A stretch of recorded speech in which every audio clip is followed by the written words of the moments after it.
ஆபாச ஆடியோ மற்றும் வீடியோ உள்ளதாக கூறி தருமபுரம் ஆதீனத்திடம் பணம் பறிக்க முயன்ற வழக்கில் வீடியோ காட்சியின் உண்மைத்தன்மையை கண்டறிய தொழில்நுட்ப நுண்ணறிவு பகுப்பாய்வுக்கு வீடியோ அனுப்பப்பட்டுள்ளதாக பள்ளி தாளாளர் குடியரசு சார்பில் ஆஜரான வழக்கறிஞர் விஜய் பிரகாஷ் தெரிவித்தார்.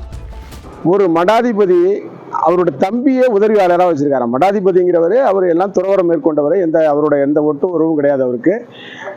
அவரோட அம்மாவுக்கு திதி கொடுக்க மட்டும்தான் அவருக்கு அந்த ஒரு இது இந்த இந்து மதத்தில் ஒரு தர்மம் இருக்கு. ஆனால் அந்த மடாதிபதி தன்னோட தம்பியே உதவியாளராக வச்சிருக்காரு. இந்த ஆபாச வீடியோ வழக்கில் அவர் தம்பி தான் புகார்தாரராக இருக்காரு.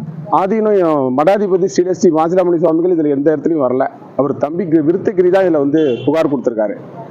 அந்த புகார்ல என்ன சொல்றாருன்னா, ஏதோ இது மடத்துல ஒரு பெண்ணோட மடாதிபதி இருந்ததாகவும் அதை அவரோட அந்த மடத்துல போட்டோகிராஃபரா இருக்கிற பிரபாகரன் ஒருத்தர் அதை போட்டோ எடுத்து ஆடியோ வீடியோ எடுத்ததாகவும் அதை சில பேர்கிட்ட கொண்டு கொடுத்து இதை மிரட்ட சொன்னதாகவும் அதுக்கு அந்த மடாதிபதியோட உதவியா இன்னைக்கு வரைக்கும் இன்னைக்கு தேதி என்ன 13/3/2024 இன்று வரை அவர் கூட உதவியாளராக அவர் கூடவே இருக்கிற செந்தில்ங்கிறவரு சேர்ந்து இந்த திட்டத்தை சதி திட்டத்தை தீட்டு தான் சொல்றாரு.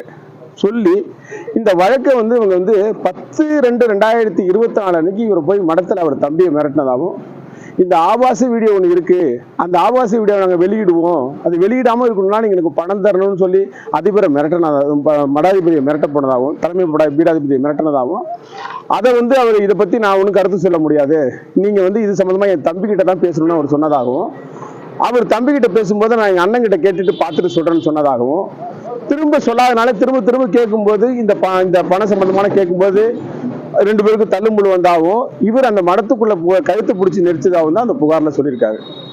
இதுல என்ன ஒரு கொடுமைனா, தமிழகத்துல பாரதிய ஜனதா கட்சி ஒரு அபரிதமான வளர்ச்சி அடைஞ்சிட்டு இருக்கு. மாநில தலைவர் அண்ணாமலையோட கடுமையான உழைப்பினாலும் முயற்சினாலும் அவரு இந்து அறநிலையத்துறையே அரசாங்கத்திட்ட இருக்கக்கூடாது, இந்து அறநிலையத்துறையை பயன்படுத்தி அரசாங்கத்தோட ஆலயங்களை கட்டுப்பாட்டில் வச்சிருக்க அரசாங்கம், ஆலயங்களை அதுல இருந்து விடுவிக்கணும், இந்து ஆலயங்களை விடுவிக்கணுங்கிறத அண்ணாமலையோட ஏற்கனவே சொல்லியிருக்காரு. அவர் திரும்ப பாரதிய ஜனதா கட்சி தமிழ்நாட்டில் ஆட்சி அமைக்கும் போது இந்து அறநிலையத்துறையை நாங்கள் எடுத்துருவோம்னா அவர் சொல்லிட்டு இருக்காரு.